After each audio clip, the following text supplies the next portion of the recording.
रौनकपुर नाम के एक शहर में राजा रौनक सिंह का राज हुआ करता था। वो हमेशा अपनी प्रजा के हित में कार्य किया करते थे। वहाँ की प्रजा बहुत खुश रहती थी। एक दिन गिद्ध आकाश में भूतिया पेड़ के बीज लेकर उड़ रहा था। जैसे ही गिद्ध रौनकपुर पहुँचा तो उसके मुंह से एकदम बीज रौनकपुर के बीचों बीच गिर गया। बीज भूतिया था, इसलिए अगले ही दिन वो पौधा बन गया।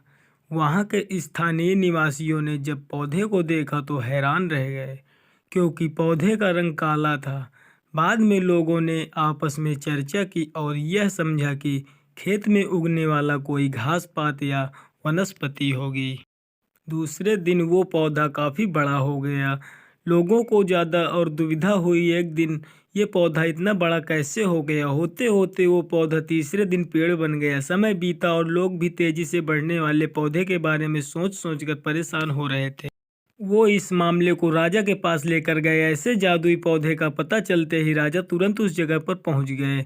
राजा को जैसे ही पता चला कि काले रंग का पौधा 3 दिन में पेड़ बना है, तो भी उस पेड़ को हैरानी से देखने लगे। राजा उस पेड़ के पास चौथे दिन पहुंचे थे और तब तक पेड़ और भी बड़ा हो चुका था। वो इतनी तेजी से फैला था कि किसी को यकीन नहीं हो रहा था।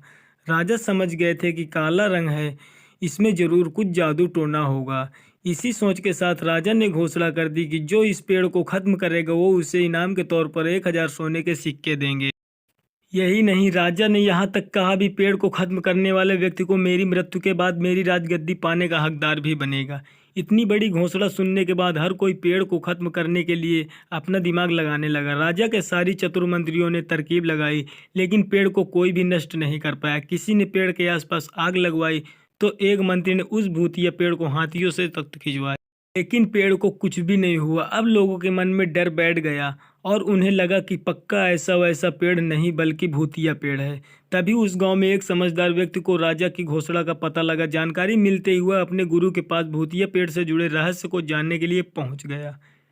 गुरु जी ने अपनी ध्यान की शक्ति को एकत्र करके देखा और उससे पूछा, क्या तुम पेड़ ऐसा करने पर ही एक पेड़ खत्म होगा? राजा ने अपने सैनिकों को ठीक ऐसा ही करने को कहा। सैनिकों ने मिलकर पेड़ के चारों ओर खूब सारा नमक डाल दिया। नमक डालने से एक दिन बाद ही पेड़ का आकार कुछ कम हुआ। होते होते 5वें दिन तक पेड़ एकदम छोटा हो गया।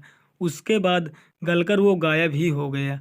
उस व्यक्ति की तरकीब काम कर गई और राजा ने खुश होकर उसे इनाम के तौर पर 1000 सोने की मोहर पहले दी। उसके बाद एक पत्र दिया जिसमें लिखा था कि वो राजा मरने के बाद उसकी गद्दी संभालेगा। वो समझदार व्यक्ति खुश होकर अपने घर चला गया। इस कहानी से हमें यही सीख मिलती है कि ऐसी कोई मुसीबत नहीं होती जिसका समाधान ना किया जा सके। ज़रूरत है तो बस धैर्य और समझदारी की।